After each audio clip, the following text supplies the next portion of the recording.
এবার আমরা একটি ওয়ার্ড দেখি, সেই ওয়ার্ডটি হচ্ছে গ্যালভানাইজ। গ্যালভানাইজ ওয়ার্ডটি শেখার জন্য একটি সিম্পল টেকনিক, সেটা হচ্ছে আমরা সাধারণত গ্যালভানাইজ করা দ্বারা কি মিন করে থাকি। সাধারণত উই মিন দ্যাট গ্যালভানাইজ করা মানে হচ্ছে বেসিক্যালি কোনো কিছুর উপরে আবরণ দিয়ে দেওয়া। এখন যখন কোনো কিছুর উপরে আপনি আবরণ দিয়ে দিচ্ছেন তখন কি হচ্ছে, আবরণ দেওয়ার সঙ্গে সঙ্গে সেই জিনিসটি পরিবর্তন হয়ে যাচ্ছে। তো এই যে পরিবর্তন হয়ে যাচ্ছে, মূলত পরিবর্তন করাটি হচ্ছে গ্যালভানাইজ করা। আবার কোনো কিছু যদি সাধারণত আপনি পরিবর্তন করে দেন, সেক্ষেত্রে কি হবে, আপনি পরিবর্তিত রূপ দেখে কিন্তু একটু চমকে যাবেন। এই যে হঠাৎ করে চমকে যাওয়া বা চমকে দেওয়া, এটিকে আপনি চাইলে সেকেন্ডারি মিনিং হিসেবে গ্যালভানাইজ করা বলতে পারেন। এবার আরেকটি ওয়ার্ড দেখি, ওয়ার্ডটি হচ্ছে গ্যাম্বিট।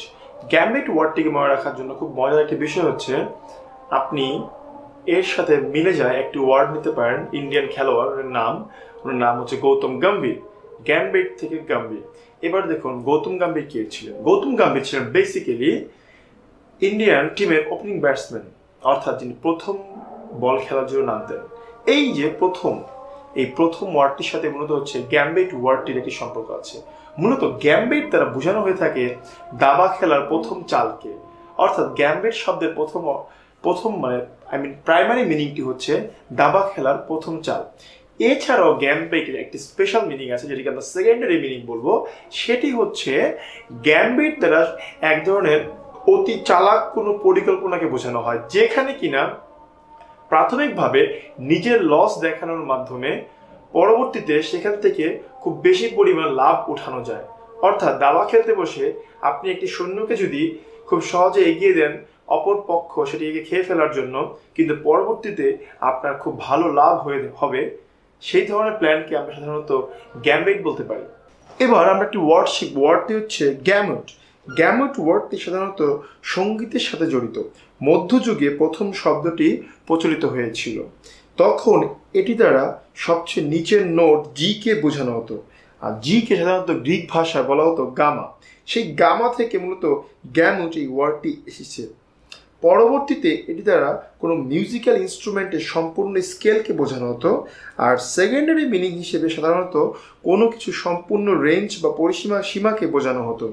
মূলত এখানে মনে রাখতে হবে, এই যে কোনো কিছু সম্পূর্ণ রেঞ্জ বা পরিপূর্ণ ব্যাপ্তি, এই দুটি জিনিস দ্বারা সাধারণত আমরা গ্যামিটকে বুঝিয়ে থাকি। অর্থাৎ গ্যামিট মানে হচ্ছে কোনো কিছু সম্পূর্ণ ব্যাপ্তি বা সম্পূর্ণ রেঞ্জ। এবার আরেকটি ওয়ার্ড দেখি, সেই ওয়ার্ডটি হচ্ছে গার্নার। গার্নার ওয়ার্ডটিকে আপনি মনে রাখতে পারেন এর সাথে একটি সম্পর্কযুক্ত ওয়ার্ড গ্রেইন দিয়ে। গ্রেইন মানে কি, শস্য দানা। সাধারণত আমরা গ্রেইনকে কি করে থাকি, আমরা গ্রেইনকে সাধারণত গার্নার করে রাখি। এবার প্রশ্ন হচ্ছে গার্নার করা মানে কি, তাহলে গ্রেইনকে আমরা কি করি, প্রথমত চাষ করার মাধ্যমে অর্জন করি, এবার জমা করে রাখি। এই যে অর্জন করা বা জমা করে রাখা, এই দুটিকেই সাধারণত মিন করা হয় গার্নার এই ওয়ার্ডটি দ্বারা। অর্থাৎ গার্নারকে মনে রাখতে পারি গ্রেইন দিয়ে, গ্রেইনকে আমরা গার্নার করি বা অর্জন করি বা জমা করে রাখি। এবার এই ওয়ার্ডটি দেখুন, গ্যাস্ট্রোনমি। গ্যাস্ট্রোনমি ওয়ার্ডটি আমরা সাধারণত জানি এই নমি টাইপের যে ওয়ার্ডগুলো, এগুলো দ্বারা কোনো বিদ্যাকে বোঝানো হয়ে থাকে। অর্থাৎ গ্যাস্ট্রোনমি শব্দটি দ্বারাও আমরা কোনো বিদ্যাকে বোঝাবো। তো গ্যাস্ট্রোনমি ওয়ার্ডটির সাথে আপনি একটি জিনিস মুখস্থ করার চেষ্টা করুন, সেটা হচ্ছে গ্যাস্ট্রোনমি থেকে আপনি গ্যাস্ট্রিক ওয়ার্ডটি মনে রাখতে পারেন। এবার প্রশ্ন হচ্ছে, গ্যাস্ট্রিক শব্দটির সাথে আমরা সবাই পরিচিত, কিন্তু এটি কোন ধরনের সমস্যা? এটি সাধারণত পাকস্থলীর কোনো সমস্যাকে বোঝায়। আর পাকস্থলীর সাথে কোন বিদ্যা সম্পর্কিত হতে পারে? খুব খাওয়ার বিদ্যা, অর্থাৎ ভোজন বিদ্যা। মূলত গ্যাস্ট্রোনমি মানে হচ্ছে মূলত এই ভোজন বিদ্যাকে বুঝিয়ে থাকে। এবার এই ওয়ার্ডটি দেখা যায়, সেটা হচ্ছে জেনেরিক। জেনেরিক ওয়ার্ডটির সাথে প্রথমে অর্থটি শিখতে হবে। জেনেরিক মানে হচ্ছে সাধারণ, বিশেষ কিছু নয়। তবে এটি মনে রাখতে পারি কিভাবে, একটি গল্প বলি, শুনুন।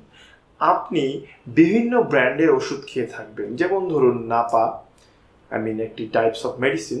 এছাড়াও বিভিন্ন রকম কোম্পানির বিভিন্ন রকম ওষুধ খেয়ে থাকবেন। এখন প্রশ্ন হচ্ছে, দেখা যাবে একটি ওষুধে ধরুন প্যারাসিটামল ইউজ করা হচ্ছে, এখন সেটিকে বিভিন্ন নামে ইউজ করে থাকতে পারে, বিভিন্ন রকম নাম দিতে পারে, কিন্তু সেটির যে ইনগ্রিডিয়েন্ট বা উপাদান তৈরি করার প্যারাসিটামল, সেটি কিন্তু চেঞ্জ হচ্ছে না। মূলত এই প্যারাসিটামলকে বলা হয়ে থাকে জেনেরিক, আর নাপা বা অন্যান্য নামগুলোকে বলা হয়ে থাকে ব্র্যান্ড, যেটি কিনা ভিন্ন হয়ে থাকে, কিন্তু তাদের ইনগ্রিডিয়েন্ট কিন্তু একই রকম হয়ে থাকে। এই যে একই রকম হওয়া, এটিকে বলা হয়ে থাকে সাধারণ বা জেনেরিক। এবার আরেকটি ওয়ার্ড দেখি, ওয়ার্ডটি হচ্ছে জেনেসিস। জেনেসিস ওয়ার্ডটিকে আমরা খুব সহজে মনে রাখতে পারি দ্য বুক অফ জেনেসিস, যেটি হচ্ছে মূলত বাইবেলের প্রথম চ্যাপ্টার। বাইবেলের প্রথম চ্যাপ্টারে মূলত কি করা হয়েছে? সৃষ্টি বা উৎপত্তি নিয়ে, সবকিছুর সৃষ্টি বা উৎপত্তি নিয়ে আলোচনা করা হয়েছে। এই সবকিছুর সৃষ্টি বা উৎপত্তি, এখান থেকে আমরা বলতে পারি বুক অফ জেনেসিসে সৃষ্টি বা উৎপত্তি নিয়ে কথা বলা হয়েছে। তাহলে বলতে পারি জেনেসিস শব্দের অর্থ হচ্ছে সৃষ্টি বা উৎপত্তি বা শুরু। এবার আমরা একটি ওয়ার্ড শিখব, সেই ওয়ার্ডটি হচ্ছে জেনোসাইড। জেনোসাইড ওয়ার্ডটি শেখা খুবই সহজ, কারণ আমরা স্টপ জেনোসাইড এই ওয়ার্ডটি শুনে থেকেছি। সেখানে মূলত কি করা হয়েছে? এই লেখাটির মাধ্যমে মূলত জহির রায়হান পাকিস্তান বাহিনীর যে গণহত্যা ছিল, যে গণহত্যা করেছিল আমাদের দেশের লোকজনের উপরে, সেই জিনিসটিকে বিশ্ববাসীকে জানানোর চেষ্টা করেছিল। মূলত এখান থেকে আমরা বলতে পারি জেনোসাইড মানে হচ্ছে গণহত্যা বা কোনো বিশেষ কোনো গোষ্ঠীকে হত্যা করার চেষ্টা বা কোনো পদক্ষেপ। এছাড়াও জেনোসাইড শব্দটির একটি উৎপত্তির ইতিহাস আছে, যেটি আমরা চলুন এক নজরে একটু দেখে নিই। মূলত অ্যাডলফ হিটলার জেনোসাইড পরিচালনা করে 60 লক্ষ লোককে হত্যা করেছিল। এটি একটি বিশেষ গোষ্ঠীকে বিনাশ করার জন্য করা হয়েছিল, তাই এই হত্যাটিকে মূলত জেনোসাইড বলা যায়। 1971 সালে পশ্চিম পাকিস্তান পূর্ব পাকিস্তানের উপরে জেনোসাইড চালিয়েছিল। এখন প্রশ্ন হচ্ছে এই জেনোসাইড ওয়ার্ডটি কোন জায়গা থেকে এসেছে? জার্মানি থেকে ইহুদি জাতিকে ধ্বংস করার জন্য হিটলারের নাৎসি বাহিনী ইহুদিদের উপর যে গণহত্যা চালায়, সেটাকে সংজ্ঞায়িত করার জন্য রাফেল লেমকিনের 1944 সালের লেখা axis rule in occupied Europe বইটিতে প্রথম জেনোসাইড শব্দটি ব্যবহার করা হয়েছিল। তিনি গ্রিক জেনোস ও সাইড থেকে শব্দটি গঠন করে থাকেন। মূলত জেনোস দ্বারা জাতি আর সাইড দ্বারা হত্যা করা বোঝানো হয়ে থাকে, অর্থাৎ জেনোসাইড মানেই হচ্ছে কোনো জাতিকে হত্যা করা। জার্মেইন এই ওয়ার্ডটিকে এবার আমরা মনে রাখার চেষ্টা করব। জার্মেইন ওয়ার্ডটির সাথে মিলে যায় একটি জাতির নাম হচ্ছে জার্মান জাতি। জার্মান জাতির লোকজনরা সাধারণত কীরকম হয়ে থাকে? এটা সাধারণত খুবই প্রাসঙ্গিকতাপূর্ণ হয়ে থাকে। অপ্রাসঙ্গিক কোনো বিষয়ের দিকে তারা কখনো যায় না এবং অপ্রাসঙ্গিক বিষয় নিয়ে তারা কখনো আলোচনাও করে না।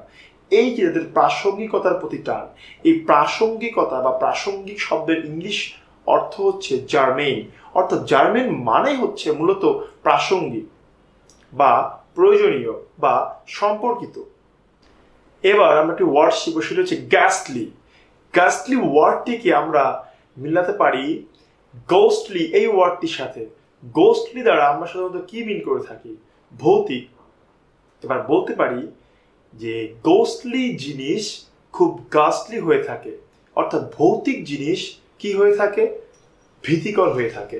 এই যে ভীতিকর, এই ভীতিকর শব্দটির অর্থটি হচ্ছে মূলত গাস্টলি, অর্থাৎ গাস্টলি মানে হচ্ছে ভয়ঙ্কর বা ভয় সৃষ্টি করে বা ভীতিকর এমন কোনো কিছু।